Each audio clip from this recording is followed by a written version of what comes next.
আপনারা দেখছেন আদর্শ তিতুমির পত্রিকার সঙ্গে রয়েছি আমি ধৃতরাষ্ট্র। আজকে আপনাদেরকে আমরা অত্যন্ত একটা বেদনা বিধুর হয়ে ওঠার মতন একটা খবর আপনাদের দেখাবো।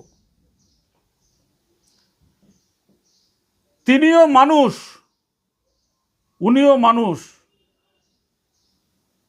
পার্থক্য শুধু শিরদাঁড়ায়। একজনের শিরদাঁড়া আছে আর একজনের শিরদাঁড়া নেই।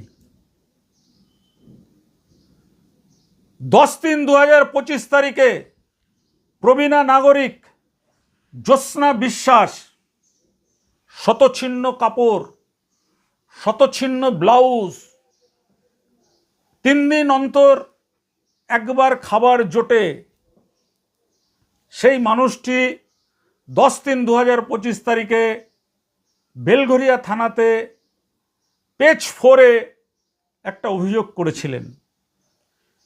কি অভিযোগ করেছিলেন আমরা শোনাবো। তার আগে সেই শতছিন্নের অমলিন হয়ে যাওয়া চেহারাটাকে একটু আপনাদেরকে আমরা দেখাতে চাই, যে অবয়ব দেখলে অনেকেই যাদের মা নেই পৃথিবীতে তাদের নিজের মায়ের কথা মনে পড়বে। আগে দেখুন কিভাবে অসহায়ভাবে বেঁচে থাকার জন্য হাহাকার করছেন। কেন চালে জল পড়ে ঘরে। কেন ঘরে জল পড়ে ঠিক করবে না? ঠিক করবো আমি উঠলে। তাই উঠে এখন যাবেন কোথায়? আমি অন্যখানে আরে হেন রে পালে রে সাহারে আমার নাতি রে হ্যাগো খালি পায়ে ধরা বাকি আছিল, সাহারি বেশি কই নেই। আমার তোমার ফোন নাম্বারটা দিল না তো দিলই না। আমি এত টাকা ঠেকছি, পালের খালি পাও দুটো দড়ি নাই। আমার টাকার ছাদ্য করে বেঁচে পালে সব টাকা ব্যাংকে রাখছিলাম তো, হ্যাঁ, সেই টাকা সব ফালে তুলছে, আমার জানাই নাই, টাকাও দেয় না। পরে এগুলি তো কইও না, হনে আমার ব্যবস্থা হোক পরে কইও। আর আমি মত দিব তোমার। টাকা কত দেয়? 1200 দেয়, হ্যাঁ ঠিক নাই, হ্যাঁ ঠিক নাই। একটু আজগা একজনে মুড়ি দিয়ে গেছে, মুড়ি একটু বাড়ি বাড়িতে দিয়েছে, জল দেখাইছি। মুড়ি খেয়ে কতক্ষণ থাকুন দেয়, একটু রান্দিনে 2 দিন 3 দিন ধরে রান্না করি না। এখন কিছু খাইবেন? না এখন আর কি খাবো? পাউরুটি? হ্যাঁ পাউরুটি? না গো বাবা, তুমি যে কইছো আমি এই সন্তুষ্ট। তবে শোনো, আমি খালি কইয়া গেল আইব আইতেছে না, কমাস হয়েছে গা। আমি না খাইয়া মরি। হ্যাঁ পালে দেয়, টাকা দেয়, আজকে আমার হাতে টাকা নাই, আমার কি এখন কেউ বাকি দিব? না। তবে বাকি তোমরা খাও কেন কোনোখান থেকে? টাকা না দিতে পারে কেউ বাকি দিব না। আমি পাশে বাড়ি খাই না কয়দিন ধরে, পাশে বাড়ি আমাকে ও মাগো ও মাগো এই দিলে গড় করছে, দেওয়ালি গড়। পরে আইছে বউটা, আইতে পরে কয় মাসিমা কি এনে ডাকছেন, আমি দুটো বাদ দিবে আমারে। আমি চাইছি জীবনে, আমি চাইয়া খাই নাই ওর কাছে। আমার চোখের জলও নাই, অনেক সব শুকিয়ে গেছে গা। পরে স্বামীর কাছে গেছে, স্বামী স্ত্রী এখনো থাকে, ছেলে মারা গেছে, 2 মাইয়া আছে 2খানে। পরে কী করতে থাকুন বাবা। আমার শোনো, আমার ওখানে একটা সবসময় লোকের দরকার, কথা বলেনি, রান্না করে খাওয়া। আমার কষ্ট হয় খাইতে রাঁধতে। 2 দিন একটু কষ্ট করেন, আমি তারপরে দেখছি। আমি আবার আসবো। কবে আসবা? আমি এর মধ্যেই আসবো, ওই তালাটা নিয়ে আসবো, তালা। কবে আসবা সেইটা আমি শুনতে আমি চাই। কালকে পরশু হবে না, আমি পরে আসবো, রোববার দিনকে নাহলে শনিবার দিনকে আসবো। কি কইছে বুঝছেন? কই আমার এত ভাবে বুঝাই দিয়ে গেল আর আইলো না হনো ঠিক তোমার মতন এই মাথা টুপি এমন মুখ সুখ অনেকটা, আমি তো চোখে কম দেখি। আইয়া হেঁটে জল নেয়। আমি আমার বন্ধুর কাছে কই পাশে বাড়ি যে দিদি নাম দিলে তো একজনের দাম যায় না। আমি যে দিদি বলে কি আমাদের ওই যে ছেলেটা যে 3,000 টাকা নিছে না, আমি সত্য কথাই কই 3,000 টাকা নিচে না, এই ছেলেটার মতন এই ছেলেটা না, এ হ্যাঁ ওই হেন থাকে। আমারে কোনো ব্যবস্থা করলে করো, না হয়তো আমি বিষ খেয়ে মরে থাকবো। আমি 2 দিন দাঁড়ান, আমি আবার আসব। আপনার যে নাতি হুম, ও সুমন এ ওর সঙ্গে জড়িত? হ্যাঁ তুমি কইবা কেন, আমি জানি। আমি সব খবর নিছি, আমি জানি বুঝছেন? সুবনে আদৌ কম আর জুড়াইয়ে না। গাড়ি কিনছে, পয়সা দিয়ে গাড়ি কিনছে। জানি যাই হোক গা, আমারে ওখানে চিনে না। হ্যাঁ ঘর থেকে যে টাকা চুরি হয়েছিল না, বাপ রাজার জি বাইরে আমার কি। আপনার ঘরে টাকা চুরি হয়েছিল না, হ্যাঁ আপনার নাতি নিছিল। নাতিও নিছে, নাতিও নিছে, আরও নিছে। আমি ওখানে কিচ্ছু কমু না। তারপরে এই যে পাল যে ব্যাংকের থেকে যে টাকা দিয়েছিল রাস্তায় পড়ে গেছে কইলেন না?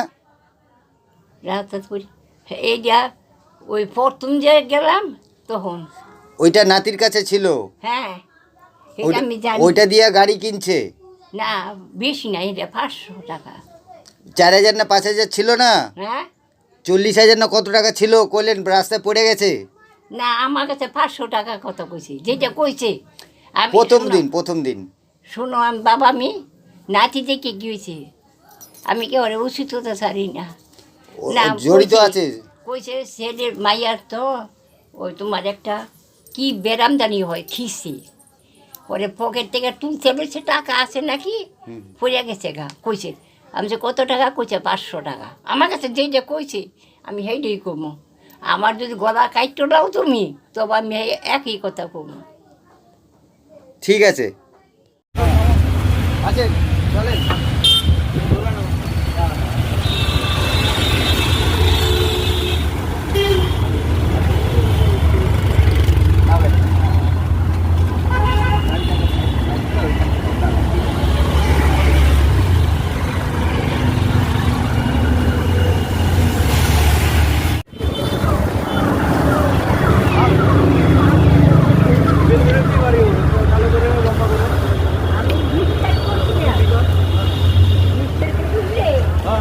এমন করলো আমার মাথা বাড়ি দিয়ে।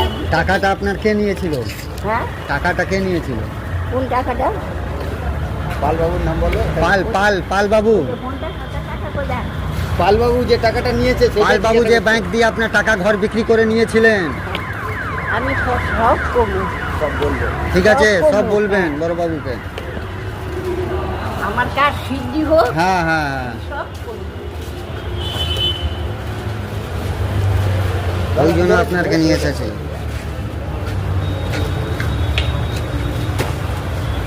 এই যে মূর্খ, আমি যে লেখাপড়া জানি না। ঠিক আছে বড় বাবু। শুনো, আমি তো লেখাপড়া জানি না, বাংলাদেশে স্কুল নাই। স্কুল না থাকলে আমি পড়বো কোনখানে? আমার মাথার বুদ্ধি না আছে, শয়তানের বুদ্ধি আছে তো, একটা তো আছে।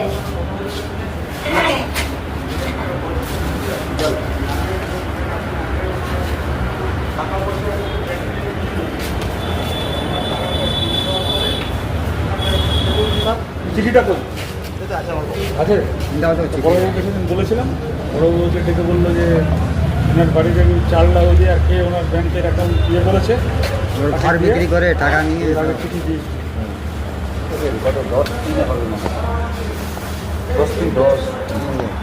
এখন ওনার মানে মৃত্যু অবস্থায়। আজকে চোখটা খারাপ আছে, বলছে কথা বলুন। আজকে বাড়ি বেচছে আমি খাইতে পারি না, করতে গেলে বাড়ি করুন। আপনার বাড়িটা হচ্ছে মহাজাতি বাড়িতে ছিল মাতঙ্গিনী। এখানে মাতঙ্গিনী কবরস্থান আছে। ওটা ছিল খর্দা থানা এলাকায়। ওই যে আপনার যে মৌসুমী টাকাটা যে সিনেমা হল বিক্রি আছে, করেছে, সেটা তোমার থানা এলাকা। মৌসুমী সিনেমা হল আছে, সেইখানে আমার বাড়ি। মাতঙ্গিনী।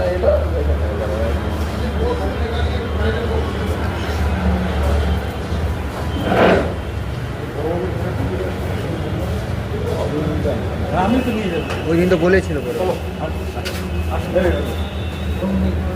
হ্যাঁ, ঠিক আছে, আর পাল আর ওই মিঠু ওদের নাম আছে, আমি সব নাম্বার দিয়ে দিয়েছি। আমি বলেছি যা হবে উনি আমাকে জানাবেন। আমি যেদিন আইছি না জানে না তো। আরে জানবে না কেউ। কেউ জানবে না, জানবে না কেউ। আপনার টাকা বের করবো, আপনাকে ভালো জায়গা শিফট করবো, সব কিছু হবে, আরও বাঁচতে পারবে না। আমি তোমার কাছে তোমার আসছি তো আর ঠিক আছে, ঠিক আছে, আপনি পাবেন, টাকা পাবেন, সব পাবেন, সব পাবেন। 12 লাখ টাকা আপনার নিয়ে তুমি তারপরে আপনার এই দেখলে অবস্থা। না? ঠিক আছে। 3000 টাকা দিয়েছে। হ্যাঁ, দেখলে না? হ্যাঁ, আমার নাতি কয় কি করে আমি তুমি না দিলে আমার দিদা কেন আচ্ছা থাপ রে গাল ফাটাই দিব ঠাই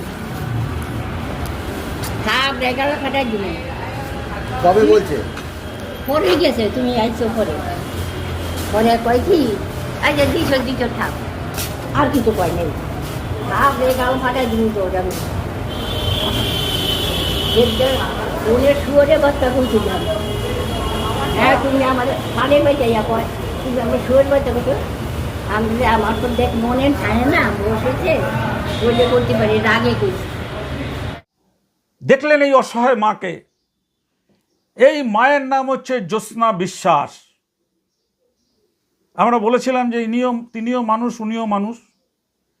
এবার এখন বেলগড়িয়া থানায় যিনি পুলিশ অফিসার এসছেন,